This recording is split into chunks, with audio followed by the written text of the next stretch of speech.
Chaque pays doit développer sa propre politique de sécurité nationale en tenant compte des chartes des communautés sous-régionales et de l'Union africaine. Conséquemment, le Mali doit se doter d'une politique extérieure moderne et pertinente. Dixi Cheikh Boukadri Traoré, président du parti CAR.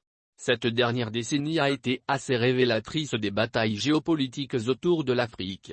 La multiplication des sommets associant le continent aux pays développés et prospères le dernier en date US Africa Leader Summit est en effet révélatrice de l'exacerbation en cours de la rivalité entre ces pays sur le continent africain.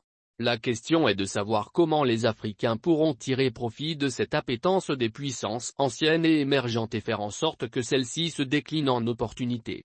Le moment est certes opportun pour l'Afrique de tracer les sillons d'un nouveau partenariat avec le reste du monde. Cependant, le continent comptant 54 pays, est loin d'être une entité unique. Malgré cela, il est de notre devoir en tant que citoyens de ces pays de reconnaître la nécessité des organisations régionales et les fondements d'un monde multipolaire qui permettent une coopération économique et politique. Nous devons travailler ensemble pour une intégration totale de nos différentes communautés économiques sous-régionales et pour qu'elles soient des forces politiques au service des citoyens et défendant de bonnes politiques de gouvernance, mais aussi, pour la construction d'une Afrique unie, libre et harmonieusement démocratique parlant d'une seule voix. À défaut d'une intégration totale, chaque pays doit développer sa propre politique de sécurité nationale en tenant compte des chartes des communautés sous-régionales et de l'Union africaine. Conséquemment, le Mali doit se doter d'une politique extérieure moderne et pertinente. Il va sans dire que nous faisons face à la mondialisation économique et financière. L'économie internationale est devenue en soi un objet de diplomatie, ce n'est plus l'accessoire de la diplomatie politique. Face à cette situation, notre obsession doit être de préparer et protéger l'avenir de la nation. Il s'agit d'ouvrir un nouveau chemin pour le Mali. Nos politiques doivent désormais engager nos intérêts vitaux. Au milieu d'un monde bouleversé et troublé par l'éternel conflit des intérêts géostratégiques, notre pays doit unir toutes ses forces et toutes ses intelligences pour penser le rôle et la stratégie du Mali au XXIe siècle. Préservation de nos intérêts, renforcement de la défense nationale, œuvrer pour une justice sociale et un développement durable. Nous devons pouvoir réaliser pleinement notre potentiel et parvenir à achever le cycle de la transformation tant souhaité. Cette nouvelle phase appelle une participation de notre peuple autour des objectifs de transformation structurelle et d'amélioration de la gouvernance. Il est important de dégager des stratégies pour le développement des ressources humaines nécessaires au développement économique et pour une bonne gestion de nos ressources naturelles afin qu'elles profitent prioritairement à nos populations dans leur ensemble, mais aussi obtenir l'effet de levier souhaité de nos politiques commerciales sur nos objectifs de développement. Aujourd'hui plus que jamais, nous devons engendrer des méthodes diplomatiques nouvelles. Définir une politique de sécurité nationale sur laquelle s'articuleront les efforts de la diplomatie malienne. Établir des politiques bilatérales appropriées vis-à-vis des institutions de développement international et régional, ainsi que des pays amis.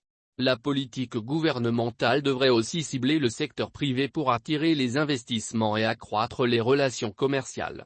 Il s'agira de mettre en place une diplomatie innovante adaptée aux réalités et à l'évolution du monde actuel. Il est nécessaire de placer la diplomatie économique au même niveau que la coopération politique avec les États partenaires. Favoriser la promotion des investissements directs étrangers. Instaurer un lien fort entre le ministère des Affaires étrangères et les structures économiques et d'investissement qui sont au cœur de la promotion du Mali. Assurer la cohésion avec l'ensemble des partenaires nationaux et régionaux et établir le lien avec l'intelligence économique. Les activités diplomatiques doivent être diversifiées en les étendant au-delà du cercle des diplomates professionnels. Le Mali doit disposer de diplomates qui ont une maîtrise parfaite des enjeux économiques et financiers du pays. Ils doivent être à même de proposer au gouvernement des solutions aux problèmes auxquels il est confronté et pouvoir les défendre devant nos alliés, nos partenaires bilatéraux, les institutions de développement et les forums de réflexion privés et publics. Les diplomates doivent faire valoir les intérêts nationaux par un usage judicieux des rouages diplomatiques. Ils doivent être capables de promouvoir les atouts économiques du Mali. D'où la nécessité de renforcer les capacités de nos diplomates en instaurant une formation continue pour leur permettre de mieux défendre les intérêts de notre pays avec des outils appropriés. Il est impératif de mettre en place une diplomatie innovante adaptée aux réalités et à l'évolution du monde actuel afin de consolider davantage notre nation. Nous devons mettre en place des politiques de sécurité nationale pour permettre de mieux défendre les intérêts de notre pays avec des arguments valables et des solutions concrètes, mais aussi, d'assurer la promotion de notre nation. Dans ce cadre, le Mali doit également engager une véritable offensive diplomatique en direction des partenaires du développement pour les informer et les mobiliser en faveur de la conclusion et du renforcement de la paix dans notre pays.